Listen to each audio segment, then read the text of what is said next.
I love this little trick. This is super easy to do. I have a packet of cards here. I'm going to do a magic trick for you. But I want you to know I've got a prediction. I know what's going to happen because of my amazing magical prowess.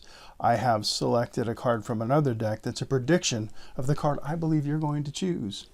And I only have so many cards here to work with. So to make this trick more challenging for me, we're going to eliminate some cards. I'm hoping that you select the one that matches here. But to make it harder for me, we're going to get rid of some of these cards. And I'm going to let you decide how many we get rid of. So in fact, we've only got a handful of cards here. So pick a number between 1 and 10. And they can pick any number they want between 1 and 10. Let's say they choose 7.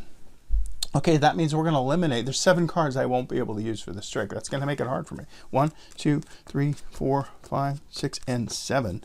So now I only have these cards to work with because I can't use those. So hopefully the card you choose from this is going to be my prediction. So let's put some cards down on the table. You know what? I'm going to make it even harder, in fact. Let's just use those. I'm going to get rid of even more cards because I'm feeling pretty cocky. I think you will pick the right card. Not even going to get to use these. All right. So now you chose a number. You chose a number. What was it again? 7. That's right. 7.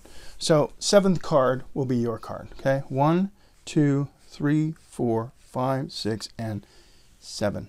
That's the card you chose. These are the cards we did not use. Wouldn't it be amazing if the card you chose, which happens to be the King of Hearts, matched my prediction, the King of Hearts?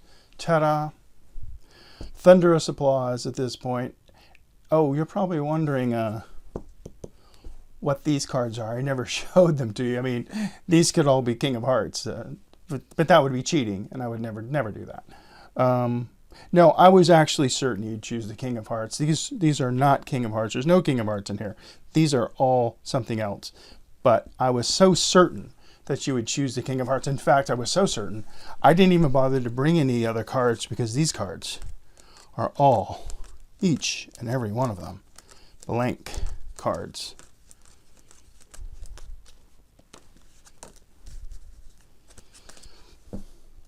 Nothing better than an easy to do self-working card trick. All right, let me show you how that works. Now, this is an old trick. I didn't make it up, but I changed it a lot, which I often do. I take old tricks and make them a little bit, I think, better. And I use blank-faced cards for these. You don't have to do it this way, but blank-faced cards are fun to have. You can get a packet of these, 52 of them, probably 52 or 54 in a deck, whatever, for about $10. So they're fun to do things with. But if you don't have blank-faced cards or you don't want to get any, you could do the same trick, say, with old jokers. Or you could use, since I'm using a King of Hearts, these could be all black cards, non-court, you know, all aces and clubs that with no court cards, just to make the contrast and say, hey, you picked the only red card, all the other cards were black. If you want to do it that way, you can. I like the starkness of these, you know, it's amazing to see a blank face. It's just an unusual thing to see. It looks like cards have vanished, and so that's just a little more exciting, more interesting. Okay, here's how it works. So it's actually, it's a force. It's predetermined. It's self-working. I took my force card and my prediction, put it there from another deck. You can write on a piece of paper or however you want to do that. Or you could just use this as a force and then go into another trick where they need to have selected the King of Hearts or whatever your force card is. But for this demonstration, we'll do a prediction. So I get that. And then one card in here, of course, is my force card. This card needs to be in the 10th position of the packet. So we're going to go like this. 1, 2, 3, 4, 5, 6, 7, 8, 9. This will be the 10th card right there. It goes right on top of that. I should mention there are a total of 20 cards here. So 1, 2, 3, 4, 5, 6, 7, 8, 9, 10. That's my force card right there. 11, 12, 13, 14, 15, 16, 17, 18, 19, 20 cards. Okay? And then we're set up.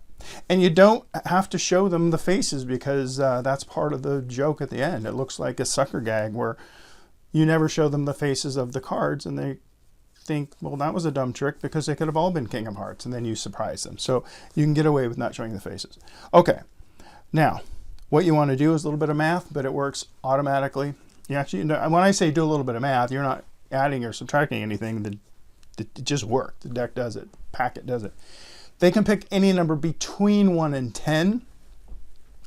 Now, most people will not pick a 1 or a 10, but in this case, if they pick a 10, that'd be amazing. The trick would be absolutely unexplainable, and you'd fool me. Because if they pick a 10, their card's in the 10th position. That'd be great, right? Most people don't do that, though. But if they did, you go 1, 2, 3, 4, 5, 6, 7, 8, 9, 10. Have them take that card and continue on with the trick. You don't have to do the rest of it. That would be really incredible. But most people don't do that. Most people also don't pick the 1. Because you say pick something between 1 and 10. And for some reason, a good majority of people, I'm going to guess, I'm going to say 60, 70% of people will pick a 7. For some reason. But if they don't, it doesn't matter. They can pick any number. So let's say they pick a 5. It still works. Here's what you do. You go, okay, so you've decided that we're going to remove 5 cards from this trick.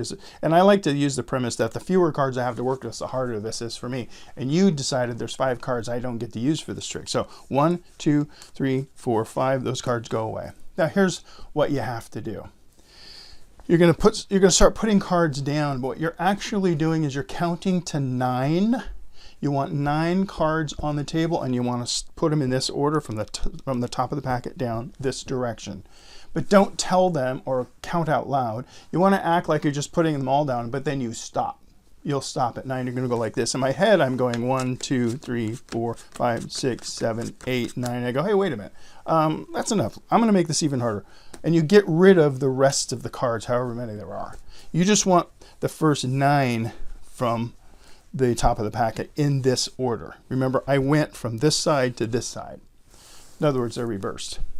Then we go back to the number that they chose, which was 5, and say, now you chose a 5, so the 5th card in this packet will be your card. 1, 2, 3, 4, and 5. And it will automatically be there because of the way we reverse them. Then you stack these up, show them your big finish, the way it matched, and then act like you're done. You go, oh, you're probably wondering what these look like. Well, I was so sure I didn't even bring any other cards. So it works as long as you just do that pattern. Let's do it again. 1, 2, 3, 4, 5, 6, 7, 8, 9. This will be my 10th card. Ready to go. Prediction is set. Okay, this time, let's go for 8, okay? Once again, they decide, okay, you've decided there's 8 cards in this that I can't use, so let's remove them. 1, 2, 3, 4, 5, 6, 7, and 8. We'll put those aside. So I like to do this too. Look, now I only have a few cards to work with. Now this is going to be really hard to do. What am I doing next? I'm putting the cards face down in this direction, and I'm going to count 9, but not out loud.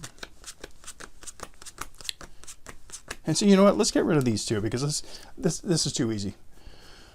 I'm just going to get rid of some more cards because I'm feeling pretty good. I think I can do it, right? So the idea of getting rid of cards, you want to sell that as that's going to make the trick harder because now I only have a few cards. I have less of a chance to be right. So what you're really doing is just putting 9 cards down because that's what it takes. You got to put 9 cards down in that order. And then what did they pick? An 8? I've already forgot. So we go like this. 1, 2, 3, 4, 5, 6, 7, and the 8th card will in fact be the force card that you want. Okay, works every time as long as you follow the rules. 1, 2, 3, 4, 5, 6, 7, 8, 9, and 10 right there. Rest of the cards underneath. You're ready to go either with a prediction or some other trick where you want to force whatever card you've put in the 10th position. It's called the 10 force, I think. That's what I'm calling it. But I like it with the blank cards. It just makes it a little more fun. Try it with blank cards or jokers or contrasting color cards. Very fun. Very easy to do. Enjoy.